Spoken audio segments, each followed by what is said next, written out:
یعنی آپ دیوالیہ ہو جائیں گے.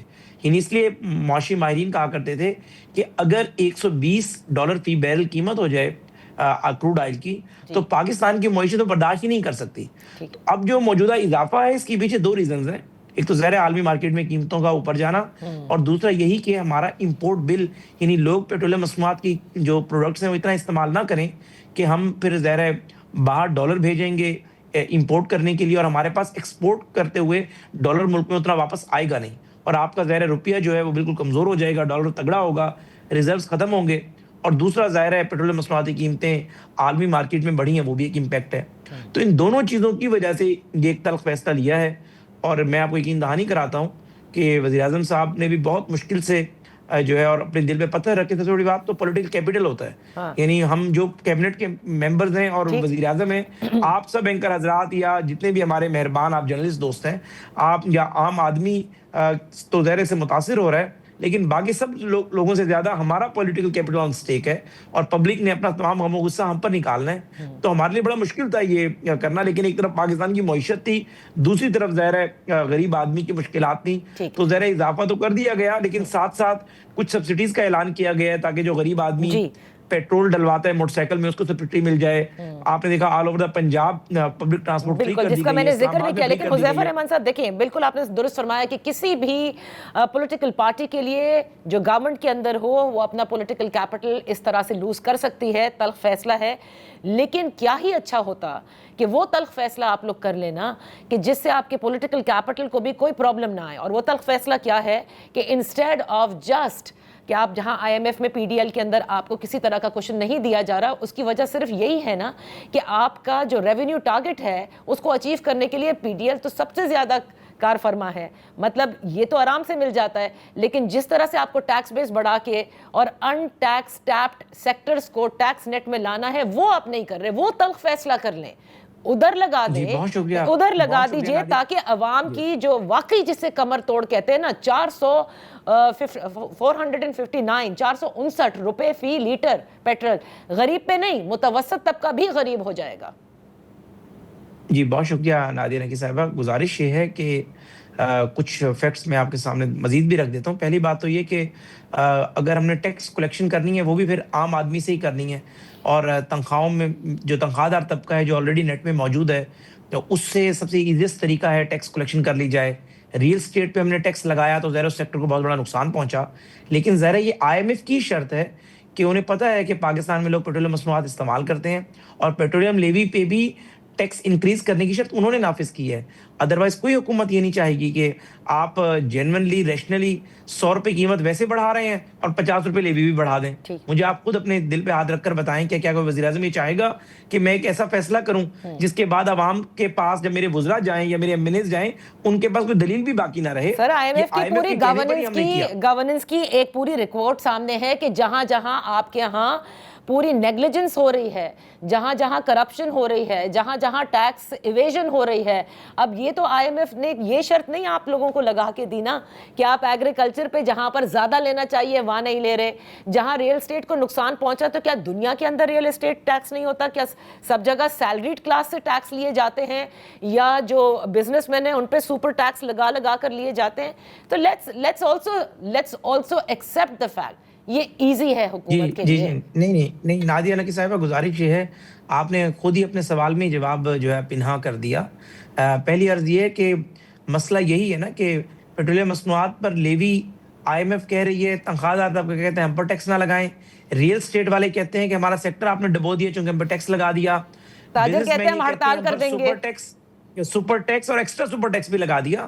عرض یہ ہے کہ تھرڈ ورلڈ کنٹریز کا ایشو یہی ہے کہ لوگ ٹیکس دیتے نہیں ہیں, اور پھر آپ جب انڈائریکٹ وے میں ٹیکس لیتے ہیں یہ لیوی کی مد میں, ٹولز کی مد میں, تو ذرا لوگ اس پر ایک اینگر کا اظہار کرتے ہیں.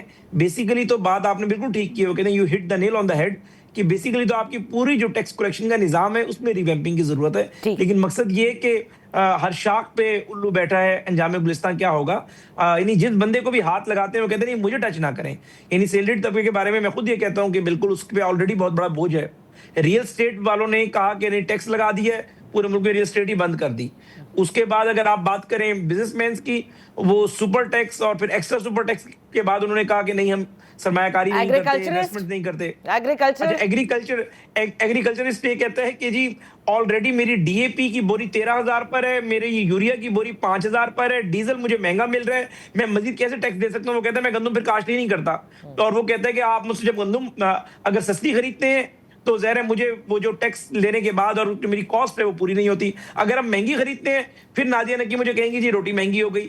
تو بیسیکلی آپ کے سسٹم میں یہ مشکلات تو موجود ہیں, اور آپ کبھی اس پہ پروگرام ظاہر جو کرتی ہیں پوری تحقیق کر کے کرتی ہیں, مجھے پتہ ہے ذاتی طور پہ اس بات کا. لیکن آپ یہ دیکھیں ہمارا کمپیریزن آپ سری لنکا سے, بنگلہ دیش سے اور بھارت سے آپ کریں, بھارت میں بھی یہی صورتحال ہے کہ وہاں پر بھی ٹھیک ہے ان کی اکانومی بہت بڑی ہو گئی ہے چونکہ آبادی بہت زیادہ ہے, کچھ چیزیں بہتر ہیں, ڈیموکریسی کنٹینیوٹی میں چلتی رہی, لیکن وہاں پر بھی انڈائریکٹ وے میں ٹیکس کلیکشن کی جاتی ہے. چلیں یہ تو چلیں آپ کے جو یہ تو ہم کہیں اور چلے جائیں گے, لیکن یہ ہمارے فیکٹس ہیں جسے کوئی حکومت بالشمول آپ کے ابھی تک درست نہیں کر سکی, وہ اسٹرکچرل ریفارمز نہیں کر سکی. لیکن اس وقت کے جو معاملات ہیں جس میں آپ نے کہا ایک عالمی منڈی میں تیل کی قیمتوں میں اضافہ اور لوگوں کا رجحان, یعنی کہ تیل کی جو کھپت ہے وہ کسی طرح ہم کم کریں تاکہ امپورٹ بل جو ہے وہ ہمارا بڑھے نہ, یہ بالکل درست فیصلہ اگر آپ سمجھتے ہیں ہے تو اس میں پھر دو چیزیں ہیں.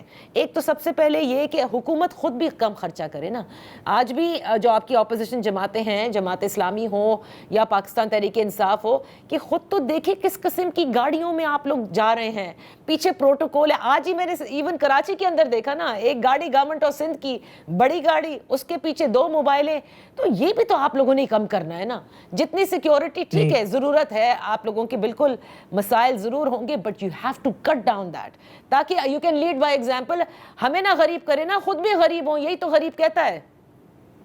جی نادیہ نکی صاحب بہت اچھی تجویز آپ نے دی ہے, اور اس کی کوئی بھی دلیل جو ہے وہ اس تجویز کو مسترد نہیں کر سکتی. بالکل آپ نے ٹھیک کہا کہ جو اشرافیہ ہے یا ایلیٹ ہے یا گورنمنٹ سیکٹر میں یا منسٹریل سیکٹر میں جو لوگ ہیں وہ بھی اپنی پرائیویٹ گاڑیاں یوز کریں, سرکاری فیول کا استعمال نہ کریں.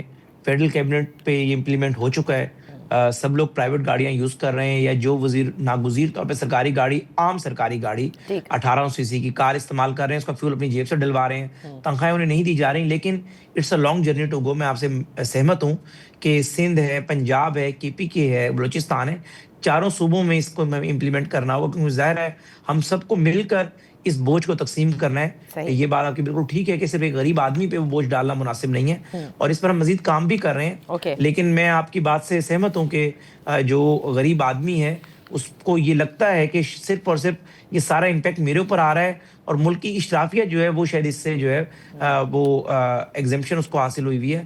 تو میرے خیال سے آپ کو آنے والے دنوں میں مزید بہتری نظر آئے گی. جہاں پر اگر کوئی غلطی کوتاہی آپ کو دکھائی دے بھی رہی ہے تو میں اس پر انکنڈیشنل اپالوجی کرتا ہوں, لیکن میں سمجھتا ہوں کہ وہ وقت آ گیا ہے کہ ہمیں ان ساری چیزوں کو, اس بوجھ کو کم کرنا ہوگا, تاکہ جو ہمارا ووٹر سپورٹر ہے, غریب آدمی ہے, یا ایون کہ غیور آدمی جو کہ میڈیوکر ہے, وہ یہ نہ سمجھے کہ شاید صرف سارا بوجھ میری ذمہ داری ہے اور جو مجھ سے اوپر والی کلاس ہے اس کی ذمہ داری نہیں ہے. بہت بہت شکریہ حذیفہ رحمان صاحب فار بینگ ود اس آن دا شو. یہاں وقت ایک بریک کا, بریک کے بعد جب واپس آئیں گے تو ایران کے جنگ کے شاکس جو ہیں, جو یہاں پیٹرول کی ہوش ربا قیمتوں جو اضافہ ہوا ہے اس طرح نظر آ رہے ہیں, وہیں یہ جنگ ختم کب ہوگی اس پر بات کرتے ہیں. Welcome back. جہاں ایران میں یا جنگ کی وجہ سے ہم دیکھ رہے ہیں کہ تیل کی قیمتوں میں پوری دنیا میں اضافہ ہو رہا ہے اور مختلف ممالک میں جس طرح سے پرائسز بڑھائی جا رہی ہیں, وہیں ابھی اس جنگ کے خاتمے کے حوالے سے کوئی ایسی فائنل ٹائم لائن نظر نہیں آتی.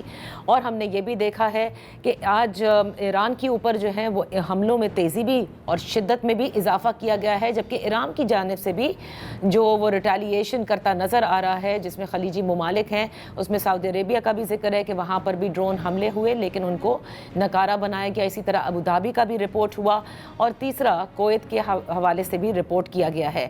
آج اسی حوالے سے بات کرتے ہیں. ہمارے ساتھ ہیں ان فوکس منیر اکرم صاحب, سابق سفیر ہیں, former permanent representative to the United Nations. آپ کا بہت شکریہ فار جوائننگ اس. ان کے ساتھ ان فوکس ہیں بریگیڈیئر راشد ولی جنجوا صاحب, دفاعی تجزیہ کار ہیں.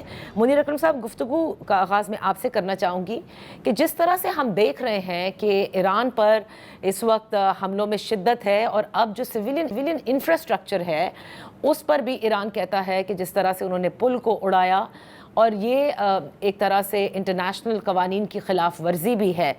دوسری جانب ہم نے دیکھا کہ صدر ٹرمپ کی جانب سے پھر ایک تھریٹ دی گئی جس میں کہا گیا کہ فوراً ایران معاہدہ کرے ورنہ پھر جس طرح سے کہا جاتا ہے کہ ایک طرح سے انہیں تباہ کر دیا جائے گا یا انہیں سبق سیکھنا ہوگا. آپ مجھے بتائیے گا کہ کیا اس وقت جو اسٹریٹجی آپ کو امریکہ کی نظر آ رہی ہے کہ وہ حملوں میں اس لیے تیزی لایا جا رہا ہے یا اس لیے شدید حملے کیے جا رہے ہیں کہ ایران کو معاہدے پر کسی طرح سے پریشرائز کیا جا سکے؟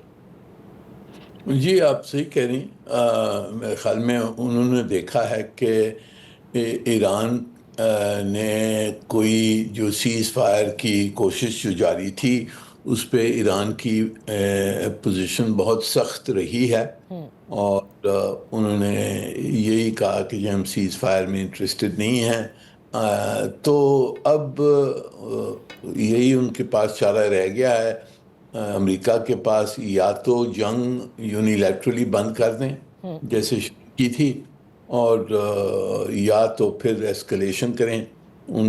ایران کو منظور کروانے کے لیے ایک اسٹریٹجی آف فورس استعمال کی جائے، ایسکلیشن ہو. تو میرے خیال میں فی الحال تو اب ٹرمپ صاحب کی تقریر کے بعد میں یہی نظر آتا ہے کہ ایسکلیشن کی طرف وہ جا رہے ہیں. اور اس میں بمباری انہوں نے اس میں اضافہ کر لیا ہے. اب تک یہ نہیں کلیئر ہے کہ انہوں نے کس قسم کے ٹارگٹس کو مار رہے ہیں. اگر انہوں نے جو انرجی انفراسٹرکچر ہے، آئل انفراسٹرکچر ہے، اگر اس کو مارنا شروع کیا تو پھر اس کا جواب ایران بھی دے گا اور وہ خلیجی ممالک اور اسرائیل کے اوپر حملے ہوں گے انفراسٹرکچر پہ. تو یہ جنگ پھر میرے خیال میں زیادہ انٹینسیفائی ہو جائے گی اور اس کے امکان اور امپیکٹس اس کے بڑھ جائیں گے. صحیح. میں بریگیڈیئر صاحب سے بھی پوچھنا چاہوں گی کہ جس طرح سے منیر اکرم صاحب بھی کہہ رہے ہیں اور ابھی تک جو ہمیں نظر آیا ہے کہ ایران جس طرح سے ابھی بھی اے سیمیٹریکل وار میں ہے، مطلب ریٹیلیٹ کر رہا ہے خلیجی ممالک پہ ڈرونز کے ذریعے، میسائلز کے ذریعے اسرائیل پر بھی حملے کیے جا رہے ہیں. اگر آپ کو یہ لگتا ہے کہ ایسکلیشن کی طرف جا رہا ہے امریکہ، کس حد تک وہ سسٹین کر سکتا ہے بریگیڈیئر صاحب جس طرح سے ابھی تک آپ نے ایران کو اپنی وار اسٹریٹجی میں دیکھا ہے؟ Thank you very much. Asymmetric warfare کی پیکولیرٹی یہ ہوتی ہے کہ جو فریق اس پہ انڈائریکٹ اسٹریٹجی اڈاپٹ کرتا ہے، انکنونشنل ٹیکٹکس اڈاپٹ کرتا ہے، اس کے چانسز زیادہ ہوتے ہیں. یہ ہمیں ایسیمیٹرک جو لٹریچر ہے وارفیئر پہ اس کا جو آپ انالیسس کریں تو اس سے بھی یہی ہمیں ملٹری ہسٹری بھی یہ بتاتی ہے. اب مسئلہ یہ ہے امریکنز کا کہ they are configured for a high tech information age warfare. ان کی آرم فورسز بھی ویسے ہی کنفیگرڈ ہیں اور انہوں نے اس کو فیکٹر نہیں کیا تھا کہ یہ ڈاگڈ ریزسٹنس ملے گی اور لانگ ڈران آؤٹ جو ایسیمیٹرک وار ہے ان کو لڑنی پڑے گی. امیجن کیجئے کہ جو عراق وار تھی 2003، وہاں پہ کوئلیشن کو ملا کے لگ بھگ کوئی 2.5 لاکھ سولجرز تھے جنہوں نے پارٹیسپیٹ کیا، اور پھر ایران 5 گنا زیادہ ہے.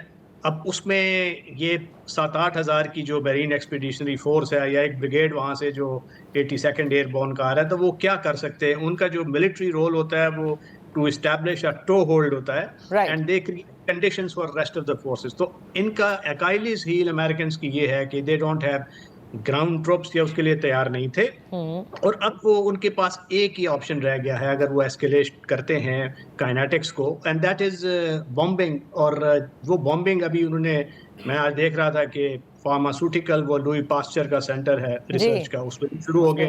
تو نو ہولڈز بارڈ اگر یہ اس کو اپ اسکیل کرتے جائیں گے اور تیل کی تنصیبات کو بھی تباہ کریں گے، خرگہ آئلینڈ پہ بھی اٹیک کریں گے، تو ایران تو بالکل بچڑی انکیپیسیٹیٹ ہو جائے گا. اگر وہ ہوا تو اس کے بعد اس کے بڑے منفی مثبرات ہوں گے، کیونکہ وہ ڈی سیلینیشن پلانٹس بھی اٹیک کر سکتا ہے.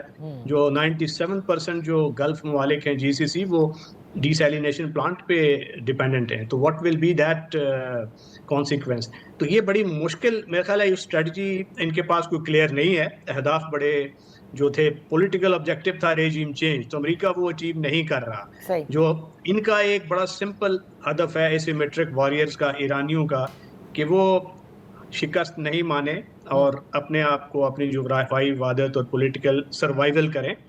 تو if they achieve they are winners.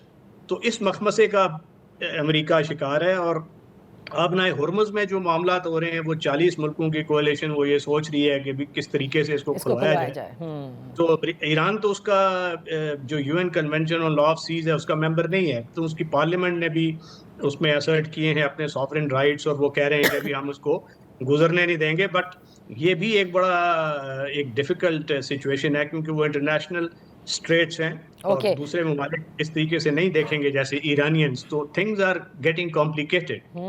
یہ جو کمپلیکیشنز ہمیں اس وقت نظر آ رہی ہے منیر اکرم صاحب, اسی کمپلیکیشن کے اندر امریکی وزیر دفاع بیچ وار میں, یعنی we are in the 35th day of war, اور کہیں دیکھا نہیں گیا کہ جنگ کے دوران اعلیٰ عہدیداران کو, اپنے آرمی چیف کو, فوجی افسران کو آپ فارغ کر دیں. تو اس سے ہم کیا سمجھیں کہ کیا کسی سمت میں کوئی وار اسٹریٹجی تبدیل ہو رہی ہے؟ اس کو آپ کس طرح سے اس کا آپ انالیسس کریں گے؟ جی دیکھیں, وہ اوبیسلی یہ اتنے بڑے عہدے پر جو chief of staff of the army تھا ان کا, اس کو نکالا ہے. پر میری اس انفارمیشن کے تحت تو ان کے اختلاف اس شخص سے پہلے سے تھے, سیکرٹری صاحب کے. تو یہ کچھ اندرونی معاملہ تھا جس کی وجہ سے ان کو ہٹایا ہے. جو اسٹریٹجی فالو کر رہے ہیں وہ سینٹرل کمانڈ کے انڈر ہے. تو سینٹرل کمانڈ میں تو ابھی کوئی تبدیلی نہیں آئی ہے, پر ان کی اسٹریٹجی ابھی شروع سے کوئی کلیئرٹی نہیں تھی ان کی اسٹریٹجی میں. انہوں نے ایک اپنے آپ کو سمجھایا تھا کہ جی ہم ڈیکیپیٹیشن سٹرائک کریں گے, لیڈرشپ کو ختم کر دیں گے تو یہ رجیم کولیپس ہو جائے گی. وہ نہیں ہوا. نہ وہ ان کی میسائل کیپیبلٹیز, ڈرون کیپیبلٹیز, اس کو بھی ختم نہیں کر پائے ہیں. ایران جاری رکھا ہے, لوور لیول پر ہے پر اس کی حملے جاری ہیں. اور جو نیوکلیئر ایشو ہے اس کے اوپر بھی وہ جو ان کے پاس یورینیم پڑا ہوا ہے, انرچ 60% تک انرچ کیا ہوا ہے, وہ پتہ نہیں کہاں ہے, وہ شاید بیریڈ انڈر اصفہان, پر بھی ان کے پاس ہی ہے. تو میرے خیال میں امریکہ کوئی دکھا نہیں سکتا کہ ہم نے اس سے حاصل کیا یہ حملوں سے. تو اس لیے وہ سیز فائر نہیں کر سکتے ہیں, کیونکہ اس کا ریپرکشنز ٹرمپ صاحب کی حکومت پہ ہوگا. انٹرنلی لوگ کہیں گے بھئی آپ نے کیا یہ جنگ کر کے کیا حاصل کیا. دوسری طرف سے اگر ایسکلیشن کرتے ہیں تو اس میں بھی نقصان ہی نقصان ہے, کیونکہ ہرمز بند ہے, تیل کی قیمت بڑھتی جا رہی ہے. اگر انرجی انفراسٹرکچر ایران کا انہوں نے ختم کیا تو ایران حملے کرے گا اور خلیجی ممالک جو ہیں ان کا انفراسٹرکچر برباد کر سکتا ہے, پلانٹس پہ ختم کر سکتا ہے. تو اس کے امکان بہت بڑھ جائیں گے, بہت گہرے ہو جائیں گے. تو پورے خطے کے لیے یہ برا ہوگا اگر ایسکلیشن ہو.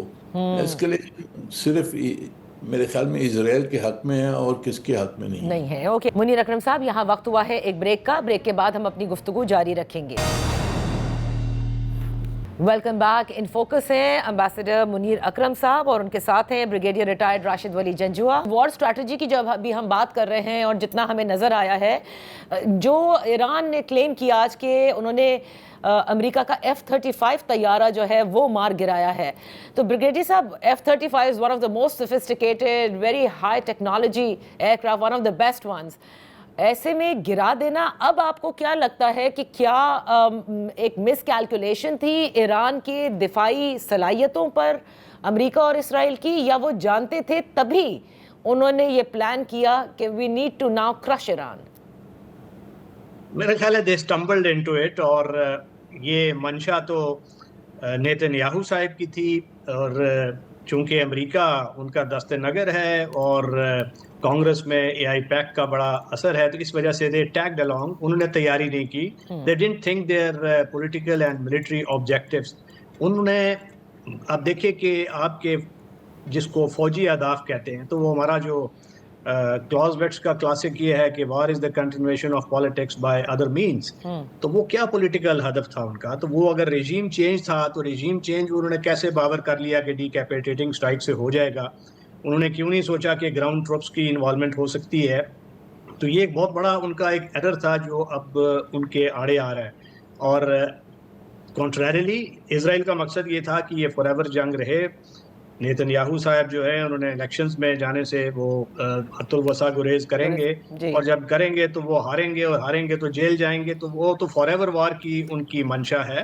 اس لیے انہوں نے اپنی انشورنس کے لیے مائنڈ یو صدرن لیبنان میں بھی ایک فرنٹ کھول لیا ہے, کیونکہ اگر امریکی اس کو فورن جنگ کو روک بھی دیتے ہیں تو وہاں پہ ان کا سلسلہ چلتا رہے. اب یہ ایسیمیٹرک وار ہے. ایسیمیٹرک وار میں جیسے میں نے پہلے ایکسپلین کیا کہ جو سٹیکس ہیں وہ ان کے قابو میں ہوتے ہیں جو انکنونشنل ٹیکٹکس استعمال کر رہا ہو, کیونکہ وہ اپنی بقا کی جنگ, اور اس میں ایک ٹرم ہوتی ہے ایسیمیٹری آف ول.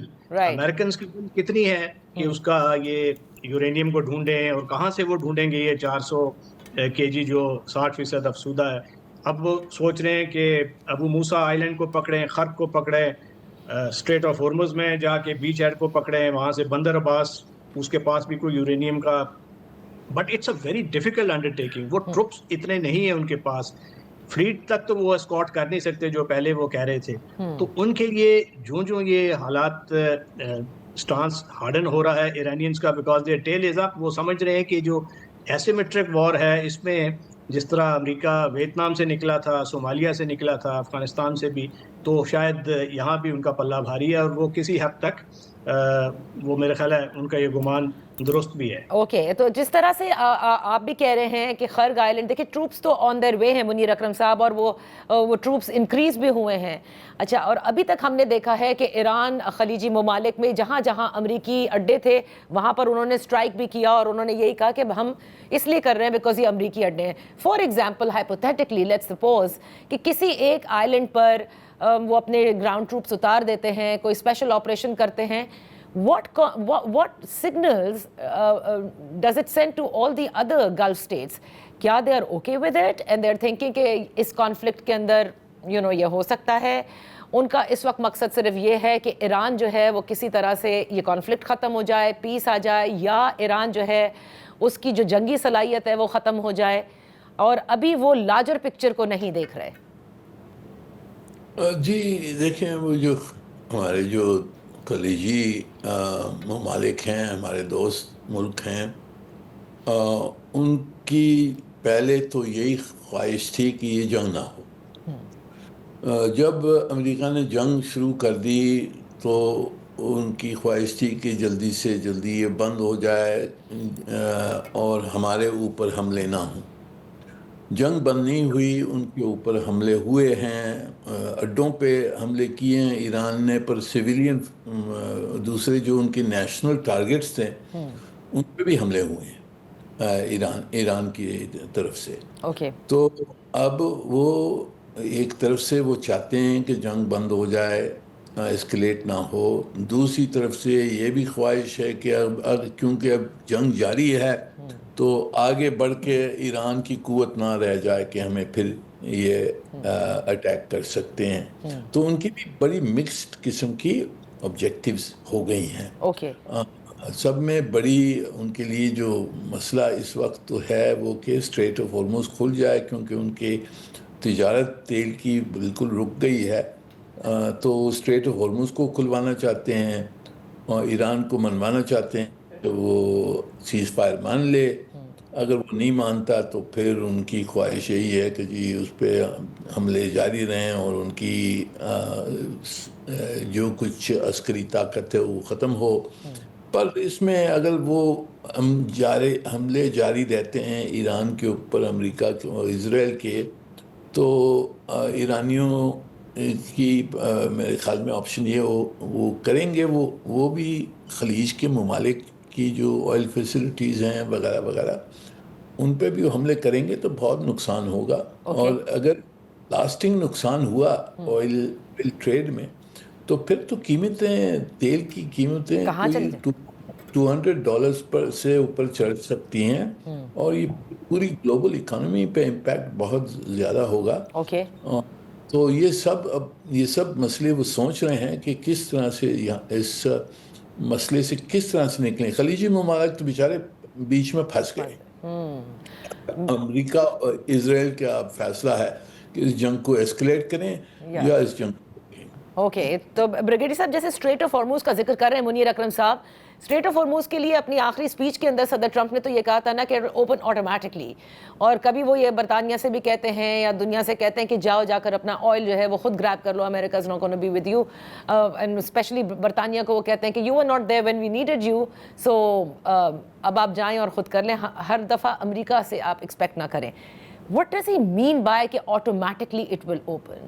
یہ کس طرف نشاندہی وہ کر رہے ہیں, اور آپ کو کیا لگتا ہے کہ کس حد تک ایران اس کو مزید کنٹرول کر سکتا ہے, ہینڈرنس کریٹ کر سکتا ہے؟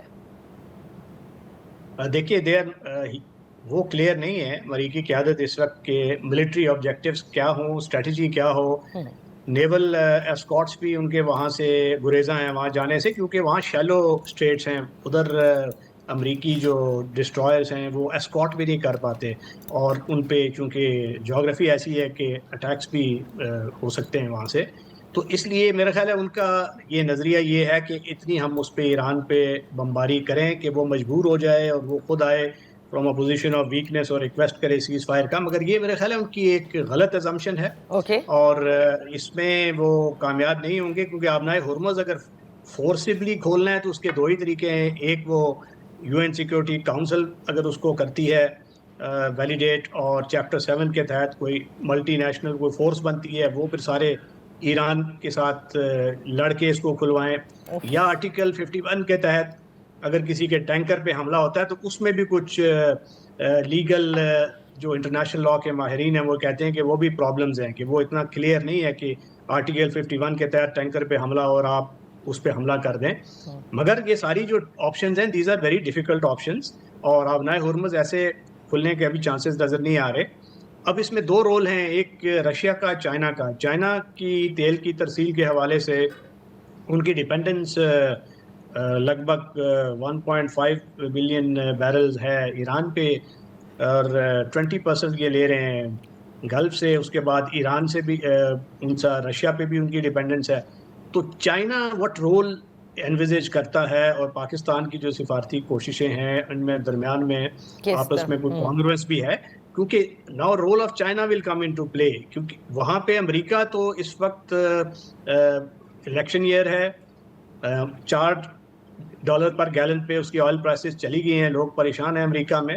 کیلیفورنیا میں تو $6 پر گیلن پہ جا چکی ہیں, تو اس لیے وہ تھوڑے مضطرب تو ہیں, اور وہ ڈیسپریٹ ہیں کہ اس کا کوئی حل نکلے, مگر وہ سفر بھی نہیں ڈالنا چاہتے. اگر وہ ڈالیں گے تو اس کی الیکٹورل کاسٹ ہوگی ڈومیسٹکلی. تو وہ یہ چاہ رہے ہیں کہ ابھی کوalition کچھ کرے کچھ دنیا کے ممالک, مگر وہ کیسے کریں گے؟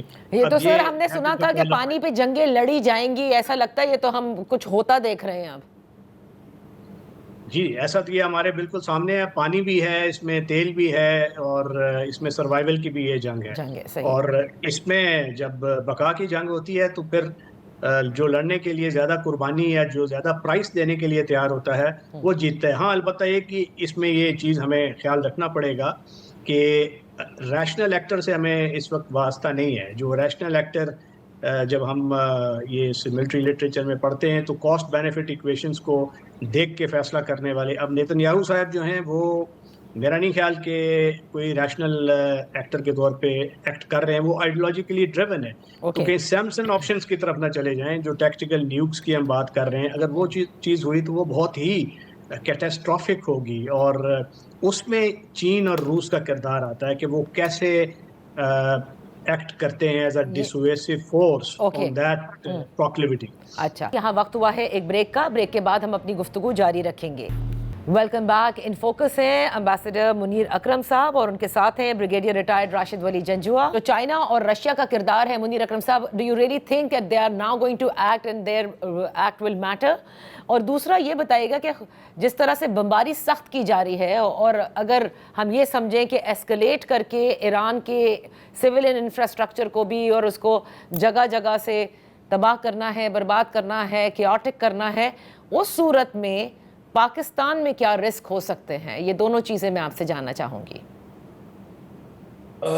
جی جہاں تک کہ ایسکلیشن کا سوال ہے, ایسکلیشن تو کوشش میرے خیال میں کچھ حد تک ایسکلیشن تو ہم نے دیکھ لی کہ انہوں نے شروع کی ہے بمباری اور کچھ سویلین ٹارگیٹس کو مارا ہے. اب تک انرجی انفراسٹرکچر کو، آئل انفراسٹرکچر کو نہیں مارا ہے.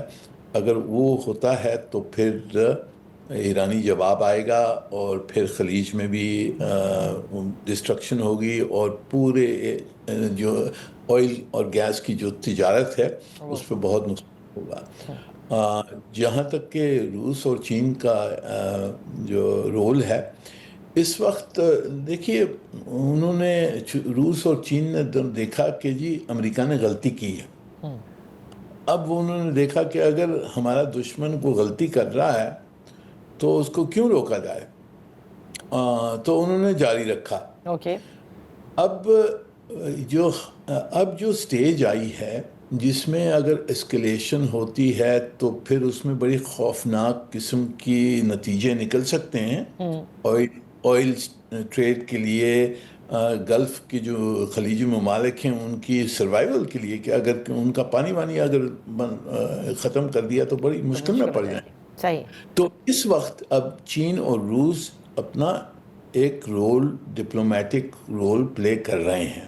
یہاں سلامتی کونسل میں جو قرارداد بحرین نے پیش کی ہے جس میں وہ کہہ رہے ہیں کہ جی زوری ہرمز کو کھولا جائے، اس پہ بھی روس کی اور چین کی اعتراض ہیں. انہوں نے کہا کہ وہ جو چیپٹر 7 کی انہوں نے لینگویج ڈالی ہے اس قرارداد میں، اس کی مخالفت کی ہے. تو آج دیکھ کہ سلامتی کونسل میں آج کیا ہوتا ہے، اس پہ ووٹ شاید ہو جائے آج. پر اس کے علاوہ اب چین کا وزن ہے. چین کی اور پریزیڈنٹ ٹرمپ صاحب کی ملاقات ہونے والی ہے اگلے مہینے. تو میرے خیال میں امریکہ کو چین کا جو پوزیشن ہے وہ اس کو بھی دیکھنا ہوگا. روس اور چین اگر وہ کہتے ہیں کہ جی کس طریقے سے ہم ایرانیوں کو منواتے ہیں کہ وہ جنگ کو روک دیں، تو شاید کوئی راستہ مل جائے ٹرمپ صاحب کو عزت سے اس جنگ کو روکنے کا. سر، پاکستان کے رسک کا آپ نے یو ڈن مینشن کہ what risk do we have in case everything goes chaotic and is out of control. یہ ہماری تو لیولز آف رسکس ہیں. دیکھیں پہلا رسک تو یہ ہے کہ سعودی عرب اس میں شامل نہ ہو جائے. اگر سعودی عرب نے اس جنگ میں شامل ہو گئے تو ہمارے لیے پھر ایک لیگل ڈائلیما آئے گا، پولیٹیکل اور لیگل ڈائلیما آئے گا، کیونکہ ہمارا جو سیکیورٹی پیکٹ ہے ان کے ساتھ، اس کو پھر کس تحت ہم اس پہ ایکٹ کریں گے، ہم کیا کر سکتے ہیں اس وقت. تو ایک ڈائلیما ہمارے لیے ہو جائے گا. دوسرا اوبویسلی اگر یہ جو آئل فیسلٹیز ہیں دونوں طرف، ایران اور خلیج کی آئل فیسلٹیز پہ اگر نقصان ہوتا ہے تو پوری دنیا کا نقصان ہوگا. اس میں پاکستان کا بھی نقصان ہوگا کیونکہ ہمارا تیل وہاں سے آتا ہے. گیس پہلے ہی بند ہو گئی ہے کیونکہ قطر نے تو گیس سپلائی بند کر دی ہے. بالکل. تو یہ امکان تو ہمارے لیے امپیکٹس تو ہوں گی. پھر تیسرا جو اسٹریٹ آف ہارمز ہے وہ کس طرح سے کھلتا ہے نہیں کھلتا ہے، اس کی بھی امپلیکیشنز ہمارے لیے ہوں گی. تو بہت ساری امپلیکیشنز ہمارے لیے مشکل ہے اس میں اور اس لیے پاکستان کے حق میں ہے کہ جلدی میں جلدی یہ جنگ رک جائے. اور جو ہم نے جو چین کے ساتھ ابھی جو 5 پوائنٹ پلان دیا ہے اس کے تحت اگر کوئی فیصلہ ہو سکے، اگر چین اور روس امریکہ کو منوا سکیں، ایران کو منوا سکیں کہ جنگ روک دیں، تو سب کے لیے اچھا ہوگا. بہت بہت شکریہ بریگیڈیئر صاحب. میں صرف آخر میں ایک چیز پوچھنا چاہوں گی کہ جس طرح سے different levels of complications Pakistan کے لیے یا رسک کا بیان کیا ہے منیر اکرم صاحب نے، آپ کیا سمجھتے ہیں کہ بارڈرنگ اگر وہاں پر کوئی ڈیسٹیبلائزیشن ہوتی ہے اس کا کتنا رسک ہے؟ When we know that we have India on one side, we have a hot border with Afghanistan, and then خدا نخواستہ اگر یہ والی سائڈ بھی بہت ہی ڈیسٹیبلائزیشن کی طرف جائے تو یہ ہمارے لیے بڑا ورسٹ کیس سینیریو ہوگا. کیونکہ اگر یہ ڈیسٹیبلائز رہی آئیدر وے، اگر ان کو قبضہ ہو گیا، ڈسٹروائے ہو گیا، تو پھر اسرائیل کا اثر و رسوخ بڑھ جائے گا. اور وہ پھر آپ کو معلوم ہے کہ بھارت کے اور ان کے روابط کیسے ہیں. دوسرا، اگر یہ کوئی ایسی امریکی پریشر آتا ہے کہ ہمیں یہاں سے ان پہ گراؤنڈ اٹیکس کرنے ہیں تو اس حوالے سے بھی پریشر آ سکتا ہے. اور پھر بڑا اچھا جو سب سے اہم نقطہ امبیسڈر صاحب نے بیان کر دیا کہ ہمارا جو تصویراتی حلیف ہے سعودی عربیہ, تو وہ بھی اس کی کچھ ایکسپیکٹیشنز ہوں گی اگر یہ اس کا دائرہ کار وسیع ہوتا ہے اور جی سی سی ممالک اس جنگ میں شامل ہوتے ہیں. تو یہ تمام کمپلیکیشنز اینڈ آبویسلی جنگ تو ہم تک کل پہنچی, کیونکہ آپ نے دیکھ لیا ہے کہ جو آئل پرائسز کتنی رائز ہو رہی ہیں, جی بالکل, اور اس سے آگے اگر رائز ہوتا ہے تو اور مسئلہ ہوگا. بٹ ایک چیز ہمیں دیکھنی چاہیے کہ Iranians after all are rational actors despite being asymmetric warrior. وہ یہ نہیں چاہیں گے کہ بالکل ان کی ایک جغرافیائی وحدت بھی ختم ہو اور ان کو ایسا نقصان ہو جائے ناقابل تلافی ہو, تو they would like to live to fight another day. تو وہاں پہ چانس ہے ڈپلومیسی کے لیے. تو روس اور چین کا کردار بڑا ضروری ہے کہ امریکہ کو کسی طریقے سے کوئی ایگزٹ اسٹریٹجی بنا کر دے, میکسیملسٹ پوزیشن سے دونوں کو درمیان میں لائیں اور کوئی سولوشن نکالیں. بہت بہت شکریہ بریگیڈیئر صاحب آپ کا بھی. منیر اکرم صاحب, دیٹس آل فار ٹوڈے. کل تک کے لیے اجازت دیجیے, اللہ حافظ.